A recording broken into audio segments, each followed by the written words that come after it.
Thank you all for having us.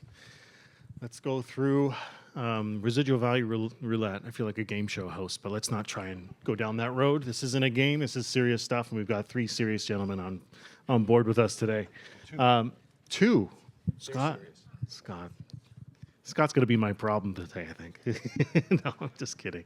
Scott has a lot to say, and we want to hear it. But nonetheless, let me get underway with our introductions. We have Christian Mani from Lucid Motors Canada. He's head of financial services. Scott Morrison, Nissan Canada president, or Nissan Finance president of Canada. And Wilton Wong, who's the vice president of and head of financial services for VinFast Canada. So we only have a short period of time here, just under 30 minutes. We'll get underway with some questions and see what we have in store for this part of the market that's been relatively volatile. I think we're looking for stability, and on the financing side, just what the industry's been doing to mitigate some of the issues we have at hand, how it's flowing, and let's get underway. So with our first question, I'd like to get, am I still on here? I'd like to get an understanding from each of you, the first thing. So assuming all current market dynamics remain, do you believe that residual values for EVs begin to reduce their volatility over the next 24 months? And let's start with Wilton on this one. Thanks, Daniel. So I was going to say, if all three of us say they're going to go up, Black Book will see that reflected in our next update. Well, it's three out of many, right? Right, There's so many captives you have to consider. No, not necessarily. Got it. So can I give my answer in two parts? I think from an academic standpoint, we would see that with the introduction of incentives, naturally effective transaction price will go down. And you would imagine that as prices go down, due to incentives, you might see some volatility in terms of residuals. That's probably what the theoretical would say. I think from a short-term to long-term perspective, there'll be a point where the incentives, it's over the next 5 years, right? So the incentives will propagate increased intention to the EV space. Along with the new car buyer will come the used car buyer, more supply for the used car buyer, and therefore hopefully substantiate increased residuals over the long term. So the next 24 months, probably, again, maybe some volatility from Black Book, I'm not sure, to be seen. But again, I think the intention and the understanding, especially for VinFast being a mass market targeted OEM, with the affordability incentive coming into play, that we do believe that incentive will allow us to, again, get more cars in the market. We entered the market in 2023, so we're going to have to, some of our vehicles are coming back end of lease in 26, 27, 28. So we'll be contributing some vehicles there. And again, the more vehicles we sell, the more access to used cars, EVs specifically, the industry will have. So that'd be my perspective. Yeah, I mean, we come from a bit of a more of a theoretical side ourselves, so it's good to get your insight on that. Christian, what are your thoughts on that topic? Yes, first of all, thanks to Gary and CLA for putting on this event, and thanks, Daniel, for moderating the panel and my fellow panelists. From Lucid's perspective, the upcoming reinstatement of the EV incentive won't affect us because we made sure we priced our vehicles, too high to be, qualify for those EV incentives, and made sure that every one of them has a luxury tax slapped onto it as well. Which is not an easy thing to do. Yeah, it really isn't. Which is great. It's been great. No, but I kid. With regards to the market for EVs, especially RV volatility for EVs, there's so much uncertainty in the market. So this is a question that I get asked a lot, and a lot of us do have to discuss it in terms of just how are we managing the RV outlook long term. And we've asked over the next 24 months, and I wish I had a crystal ball like Wilton's asking, right? And hopefully it's all, pointing to positive outcomes for that. But I think until we see, just as Wilton mentioned, just more examples in both of our brands, unlike, Scott can have a different perspective with Nissan being around for decades, but both of our brands, yet to have many lease returns come back and many, values on the secondary hand market, right? And to see what those values are going to be 5, 10, 15 years down the road. It's hard for guidebooks like Black Book to, say with certainty how much value your vehicle is going to hold in the eyes of consumers on the secondary market. So until we get there, and of course, A couple things that need to happen, I think, for EVs in general to have more stable values is to see more of them on the road and more of them on the market. It's obviously still a relatively new segment. We have Tesla, who's been around for more than a decade. We have values coming back for them for a little while, but a lot of the new entrants, Lucid or VinFast, or the upcoming new entrants coming down into the Canadian market. A lot of those, it's just going to take that time to see how consumer sentiment is going to react to those over the next little while. But I think there's some things, other than just saying that, we need more of them on the market in order to get there. There's some things we can do proactively right now. And I think something that's been threaded through as a common thread through many panels has been transparency and trust with both the consumer, but in my role, it's transparency and trust with our partners. So the guidebook partners, finance partners, we're very lucky at Lucid to have some excellent partners that they can share their industry knowledge with us. And together, we can come up with values that are going to be priced attractively to customers, but also build in some of that risk, that residual risk. So maybe that expected loss, because it's all a guessing game at this point, can be softened for everyone, right, in this game when we're looking at residual risk. So those are the things that we can do and be proactive on that, even though they're new models. Thank you, Christian. Scott, I'd love to hear your thoughts on it, but no, I'm kidding. You come from a different perspective of the marketplace, so It's true, and maybe before I give my answer, it's nice that John Tavares was able to join us and host the panel today. He does this every the Leafs time. are on break. Yeah. Does anybody else see that? Anyway, yeah. At Nissan here, we've been leasing vehicles since 2011, so we've got a lot of experience at doing it, and the vehicles come back. There's always been equity, but again, that's because it's such small volume. And EVs, even we look now, it got as high as 13% market share. Now it's back down below 10. It's following incentives, so it's still a relatively small part of the business. As for looking over the horizon, I think the RVs are conservative, and I don't expect them to move too much unless or until there is more adoption and more understanding. And the technology is changing. It's like phones, very, very quickly. So it's hard. And also, I think, speaking about RV setters, so CBB and ALG and the ilk, they're very conservative, and that's not a bad thing. Over time, they're right. It's kind of frustrating. Wearing an OEM hat, you want it to be higher so you can lease more at less subvention or less expense, but in the long run, they're right. So I think as there's more adoption, more consumer understanding, that's still something that's missing from the equation. So there's a lot of older folks like me who are afraid. I've been driving ICE vehicles since 1980. And I don't think in any of that time, and my dad would have been upset about this, but anytime I went to bed knowing or caring how much gas there was in a car.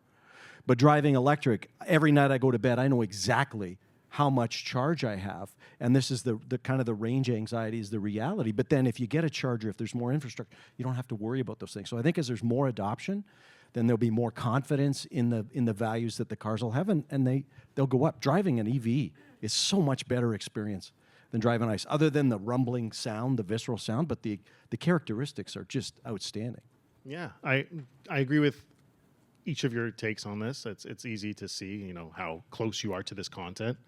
And I think with that EV rebate coming back into play and with that going down the line, decreasing over time, it's not an easy thing to say. We all talk about crystal ball and maybe think of Canadian Black Book as maybe having one, but we don't have one either, and it's a difficult thing to do. So as the market accumulates, as it builds in volume, which is part of my next question, but I think it's going to really tell what's happening in the marketplace. So secondly, as our used EV landscape sees large volume increases around the corner, what processes are in development to build confidence and a good rationale for consumers to buy a used EV? Let's see.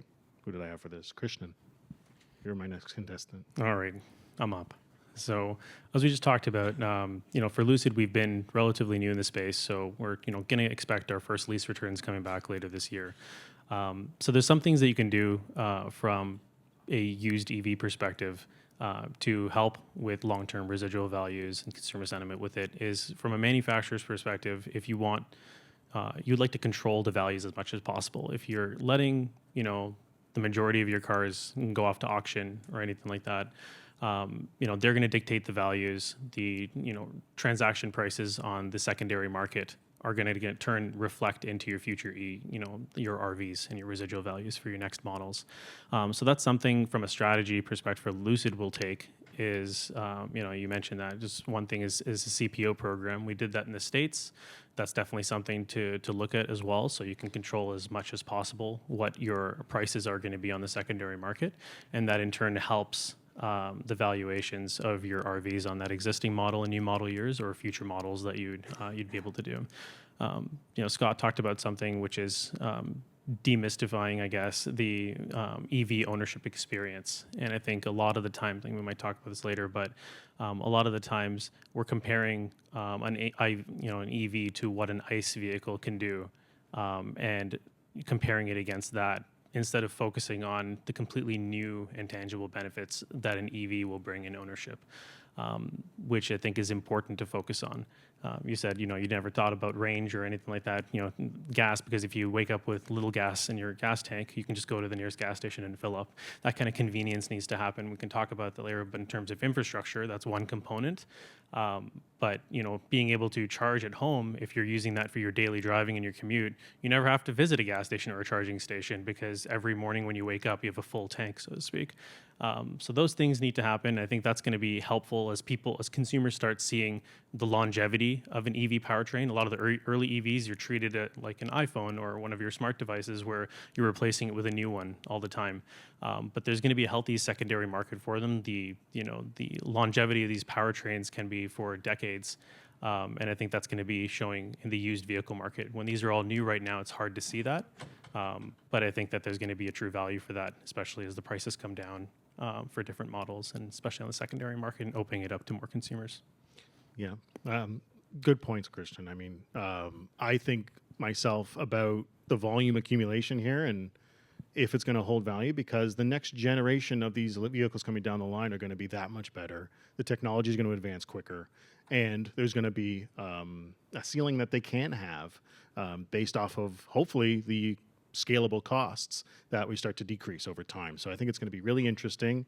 Volatility could remain, but there's one aspect of this part of the market on the used side that, Scott, I think you have a little more experience with. So on the case of used EV leasing, is it a possible success story for EVs?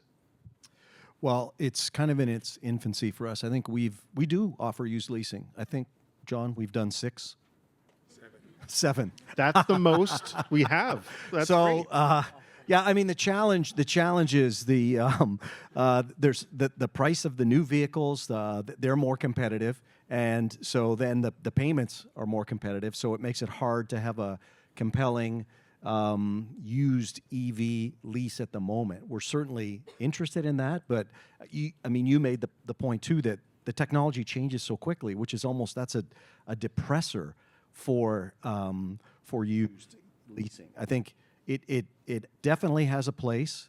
We tried 2 years ago with the launch of the Aria, our midsize SUV electric, to come out with. We consulted with the dealers both in the U.S. and Canada around maybe we will. You won't be able to buy these. So we're going to take them all back and set the prices, and they didn't really like that. So we abandoned that idea because we wanted to, hey, let's see if we can control the market. Let's get that, we'll do a second lease, maybe a third lease, and then we'll take the battery back and recycle it and use it for other purposes. And that's kind of the global plan. But then with the Orange Clown and everything that he's working on in the U.S., it's kind of thrown a monkey wrench into plans. He's helped. Yeah. I'm being facetious. Sorry, I hope nobody knows if I cross the border that I said that. I think it just goes to a screen outside. Okay. I don't think it's televised. Okay. I think we're good. Just outside.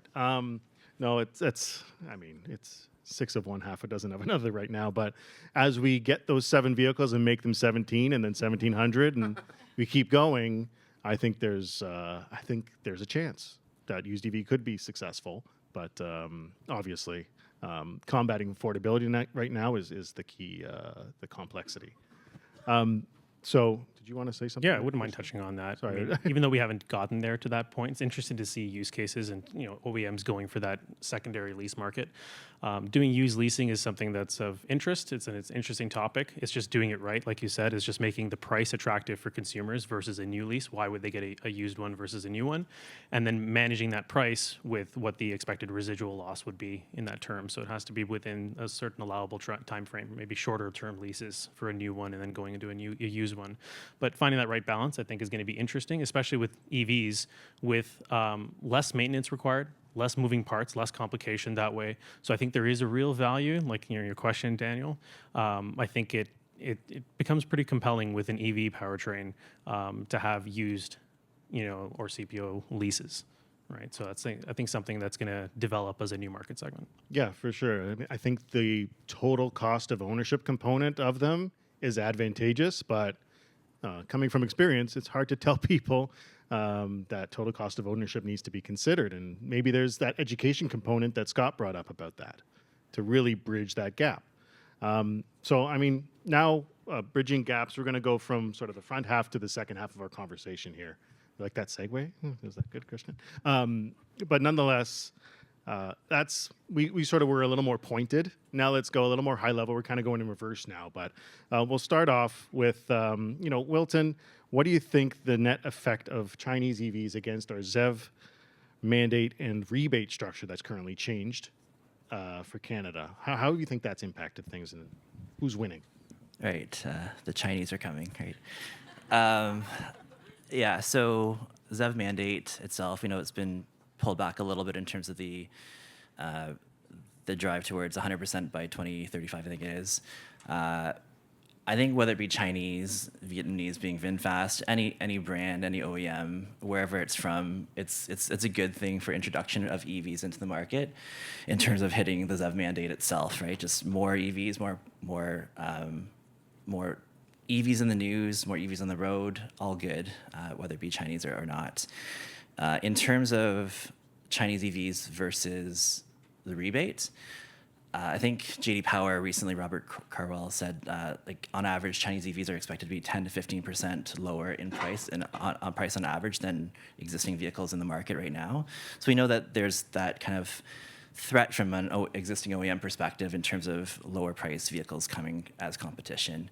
I think the rebate itself is going to help, maybe not Lucid, but maybe players like Nissan and VinFast, where we do have lower price point vehicles, compete with those Chinese vehicles that are coming into the market. So we are looking forward to, we're having conversations daily. This morning I was having a call as to how we look at our strategy to not really focus on, again, the Chinese, but how do we optimize the incentive, the affordability incentive that's come to the market. We have a bunch of questions around actually how that is going to work. So not necessarily focused on the Chinese segment itself, but rather how do we optimize our own product. Competition, I think we all would say is good in the market, makes us come to a higher standard. We know that the Chinese vehicles have a good reputation internationally. So we are looking forward to it, and we in general, I would say from a VinFast perspective, think it's a good thing. Okay. Hey, as a You might say something. no, as a Canadian, I think it's a modest number that they're going to allow to come in, which is very much similar to what Tesla was bringing in before. So I'm not worried about a modest number. I think competition is good, and as a Canadian, being able to sell our canola to China, that's a really good thing. So stepping outside of the automotive segment, I think competition is good, and I think we'll find a way. We'll find a way to compete, and more adoption, I think, is the key. More adoption, and whether it's Chinese or whatever brand it might happen to be, I think is good for everyone. Yeah, I think the volume component speaks volumes. That was a terrible sentence there. But I think building that up as quickly as we can get that education out, can scale up or scale down costs and increase things along the plan that we all hope that this brings to the table. So my next question, I mean, the capabilities are already there. EVs travel far enough and have proven that their batteries outperform our expectations, our necessities as Canadian consumers. So what developments are you, Christian, still expecting down the line that really make an EV purchase a no-brainer for consumers? And I take this and propose it to you because on the side of Lucid, your technology advancements there are second to none in the marketplace. And I know I'm talking with two other OEMs up here, but I think it needs to be expressed that Lucid does have great technology, and how is that going to move things along for us? Yeah, for sure. That's a great question, Daniel. I think that we've talked about it, touched on it a couple of times through the panel, but I think there's three things that are going to help consumers really make that push and make an EV purchase a no-brainer for them. I'll expand on all three, but the first being, again, really breaking down the barriers and demystifying what it means to own an EV. That's the first thing, consumer, engagement with it and understanding and education. The second thing is going to be infrastructure, because people are always talking about that and the lack of it compared to ICE vehicles and just the ease of ownership for it. So that's another thing. And the third thing is price, right? If you compare a like-minded, and especially I think Scott can speak to that, where you have ICE versions and comparable EV products as well. EV products are generally, to purchase, the purchase price, I'm not talking about ongoing running costs, but is generally higher, right, than their ICE counterparts. And that's another barrier, ultimately, right? So that's why I'll briefly talk about it, even though it's not going to be a direct price competitor, but Chinese EVs coming, ultimately, I do think it's a good thing. More competition for the reasons that my fellow panelists have already stated, but it just means more EVs on the road, which leads into more development for infrastructure, right? And it becomes more commonplace. But I'll circle back to the first point, which is just demystifying the ownership of EVs. I think that focusing on what EVs bring as unique abilities is what manufacturers should do. I think we're all starting, or dealers could do. A benefit of Lucid's model being direct to consumer, we can control that narrative through our studios or our sales centers, which is our dealerships.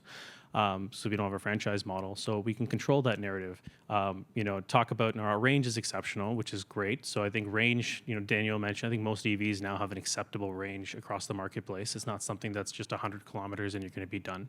But I think the benefits of having an EV, that would be like, the instant torque that's available to you when passing vehicles, so highway cruising, the technologies that are self-driving technologies or other technologies that are available in EVs over our ICE vehicles. The ability to charge your car at home and not ever have to worry about visiting a charging station or a gas station again. And then lastly, and then Lucid's a good example of that, and other EVs that are built from the ground up, like your Aria is an example of that as well, of packaging, right? If you're building an EV from the ground up, you don't have a combustion engine in the front or middle or rear taking up cargo space. You can now have cargo space in all of those areas and increase passenger volume and cargo volume, right? Which is unique to EV platforms. So that's something that we can definitely do and talk about, these are complete benefits just for EVs and not just directly compare them to ICE vehicles. The second thing is the infrastructure. Again, I think having more availability of EVs at cheaper price points, introduction of Chinese EVs, which I liken to the introduction or rise of Japanese manufacturers in the 80s and 90s, or more recently in the 2010s with Korean manufacturers. It encourages innovation. It allows consumers to have vehicles and new technology at an affordable price, and it'll increase the infrastructure because EVs will become a larger part of the market. So the infrastructure will increase. We need to be able to get to the point where, just like I have a gas car, when I'm going on a trip, I can fill up at a Shell, a Petro, an Esso, and it doesn't really matter. Right now with an EV, I have to worry about, is that compatible, charger compatible with my EV, until we can fully get up to NACS that our new vehicles are going to for Lucid. And if we can get to a standardized charging, so you can pick any charging station and do it, and sometimes reliability of charging stations is an issue. So that has to come up to play. That's number two. And then the third is price, which we've touched on. But I think that the introduction of more competitors is going to force prices down. The price for manufacturing is going to come down as more and more consumers adopt. So that will happen over time. It doesn't happen overnight. But once these three things are in play, where the price doesn't become a barrier, the infrastructure is readily available in most metropolitan areas, and then it's also not so much of an unknown that they can actually see themselves driving an EV and it's just a normal part of their daily life. I think breaking down these barriers will allow consumers to make that change. That's great. All right, we're coming down to the wire here on time, and I wanna get understanding of where you guys think everything's at right now. So, last question before we close. Financing EVs has been admittedly a tough ride. I think we can all agree. Do you feel your organization's done a good job mitigating residual value volatility amidst these issues that we've mentioned? I'll refresh your memory. Tariffs, affordability. We didn't even mention tariffs, did we? How dare we? Oh my goodness. Have we? I think we better bring them up. Okay, no, we won't. We won't bring them up. So tariffs, affordability, Chinese EVs, and on again, off again incentives. How would you grade your industry report card for leading your companies in this this fight against residual value volatility? Scott, lead us off. Oh, this is industry, so it's not just us. I'd say probably a D. No, it's you.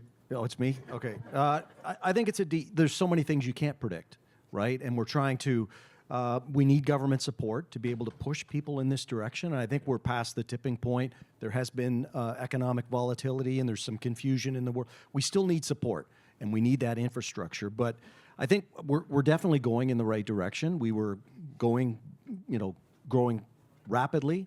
Now it's slowed down a little bit. I think we'll get back on. But I think there's more we can do, and dealers need to get on board as well. So there's investments required, and everybody's kind of casually getting into it. But I think the train has left the station. So it's a D, but I can see a B. I appreciate that honesty. It's hard to get an A right now in this, right? It's not an easy test if you haven't really studied for it, and none of us have. Wilton, what do you think? So I'm going to withhold a letter grade, and I'm going to slap a most improved ribbon on VinFast. And I'm going to answer the question more from an internal perspective. So I think that VinFast, for those of you who don't know, it's a Vietnamese brand, started in 2017 in Vietnam. Vietnam does not do leasing, so therefore they don't know residuals. They don't know what a lease product really was. So a lot of what Richie and I do, and colleagues really at VinFast, is education on residuals. So in terms of why most improved, we've worked with Blackwood quite a bit, ALG as well, around education internally to executives, to global, to staff, just around residuals, how to manage them, both in the product cycle as well as the sales cycle. Cash incentives bad, subvention okay. The basic stuff around how do you manage a lease, the end of lease returns. We've looked at use cases where there's been successes with OEMs, as well as maybe some disasters in some other captives as well. So a lot of internal education. So still more to come being a young brand, but most improved ribbon. Yeah, I'll accept it. Christian, what are your thoughts? I'll keep it brief, but I think stay away from a letter grade as well with Lucid. But seeing as we haven't had any lease returns yet, I guess the grading is going to come soon, right? I'll talk about this next year maybe. But with regards to that, I think we've done a good job in terms of looking at some of the mistakes or issues we've seen in other markets for Lucid where we've done leasing a little longer, and trying to mitigate that risk with our partners. So again, I think it's working transparency and building that trust with our finance partners, with our guidebook partners, and maintaining those strong relationships to hopefully mitigate that residual risk going forward. So see how we've done when the report card finally comes out. But I think that at this point, I'm cautiously optimistic. I'm going to jump in again just because I was the only one with the courage to give themselves a grade. We also gambled. We were going to be full electric, right? And we missed out on all PHEV.